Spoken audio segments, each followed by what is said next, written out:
Today I'm going to be sharing with you my top 5 hair care tips for spring. And if you're new here, my name is Michelle. I'm a licensed hairstylist with over 20 years of experience. And on this channel, I use those years of experience to help you have healthy, happy hair. Tip number 1, assess the condition of your hair after the winter. Now, I'm pretty sure that in my other seasonal videos, I also mentioned assessing your hair as well, and that's because it's no less important now than it was during other seasons. Anytime that the seasons are changing, the weather is changing, it's just a good idea to take a really good look at your hair and see if it actually needs to have anything done differently to it or not, or also to take a look at the condition it's in after going through a cold, dry winter where it might have dried your hair out, or you're wearing all those clothes that are not exactly very hair friendly, like sweaters, and your hair's kind of getting stuck on them, rubbing on them, and maybe breaking, getting dried out, damaged, all of that. So it's a good idea to just really take a good look at your hair to see if it needs any kind of a reset. So by reset, I mean maybe clarifying it, maybe doing a conditioning treatment, something of that nature, or to see if you need tip number 2, which is to get a trim or a good shaping. Because as I mentioned, winter can be a little rough on your hair, and even though it's a good idea to get trims on a regular basis, it's especially important after seasons that are especially tough on your hair. So winter because of the cold, dry air, or summer because of swimming in pools and in the ocean and having that kind of water affect your hair. And it's a great way to start off spring with a fresh new do. Or even just a trim can do wonders for allowing your curls to kind of perk back up, bounce back up, and do their thing without the excess weight of that hair hanging around and dragging them down. And in fact, I'm going to have to take my own advice on that because my hair has definitely been looking a bit dragged down, weighed down, and stretched out because of the extra weight due to the length of my hair. Think of it as a spring cleaning or spring spruce up for your hair. You're cleaning out or getting rid of those dry, damaged, splitting ends so that your hair isn't breaking off and giving new life to the hair that's left on your head. Tip number 3 concerns your styling products.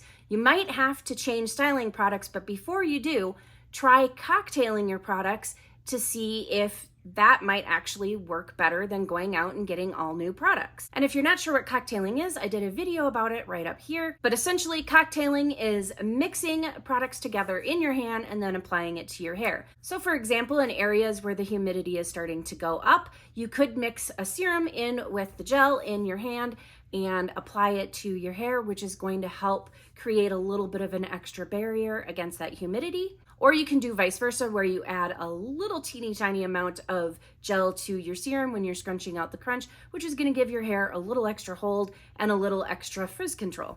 Also, if you're noticing that you need either more or less hold than what you did in the previous season, you can mix a stronger hold with a lighter hold gel in your hand, and how much of each you need to use is going to depend on your hair, the weather, what results you're going for, that kind of thing. So you're going to have to play around with it, and it might change depending on the day and what your hair is doing or what the weather is doing, but you can mix those two together in your hair and get a custom-made product with the perfect amount of hold for your hair and the current weather conditions. And I talk about mixing gels and serums a lot.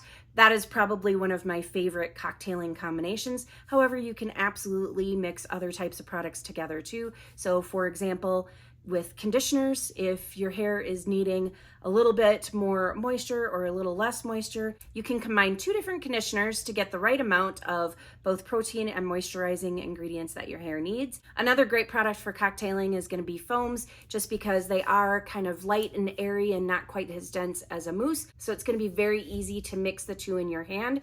And so for example, I recently reviewed the new foam by InnerSense, the I Create Definition. If you have tried that and you find it's a little too much hold and a little too much definition for you, however, the I Create Lift, I think it's I Create Lift. The other one, it's a little bit lighter weight, it's more for volume, and it might not have enough hold for you if you mix the 2 of them together. You can create your own custom blend of the perfect amount of hold for your hair, for the results you're looking for, and for the weather. Another perk to cocktailing your products is it's a lot more budget friendly than going out and buying a bunch of new products. Because with the prices of things these days, who the heck can afford to go out and buy a bunch of new products just because we're in a new season and your hair is wigging out about it. So it's a great way to use what you have and not have to go out and buy all brand new products. While we're on the topic of styling, that brings me to tip number 3, and that is to be sure your hair is 100% dry before heading outside. And this is mostly so that you can have more control over how your hair is going to turn out before heading outside into the humidity or rain or whatever else might be going on out there. Because if you go outside with your hair still kind of damp into those types of conditions, then your hair is likely to dry a lot more frizzy and kind of nuts, get really poofy and fluffy and all those things that you might not really want your hair to do. So by finishing up styling and completely drying your hair before heading out, and then finishing it off by sealing it all in with a serum to create a barrier between your hair and the humidity, you're probably going to be a lot more happy with your results than if you head outside with wet hair. Tip number 5 is to basically just let your hair shine. Learn to embrace how your hair naturally kind of reacts to the weather changes, and learn to embrace and accept the frizz. That's such a normal part of having wavy, curly, or coily hair. You can mitigate frizz to a certain extent, but you can never completely eliminate it. So accepting that it's going to be a part of your life is going to go a long ways towards being happier with the hair that you have. Also, another thing that all of these weird weather changes or the increased humidity can bring for you is oftentimes volume.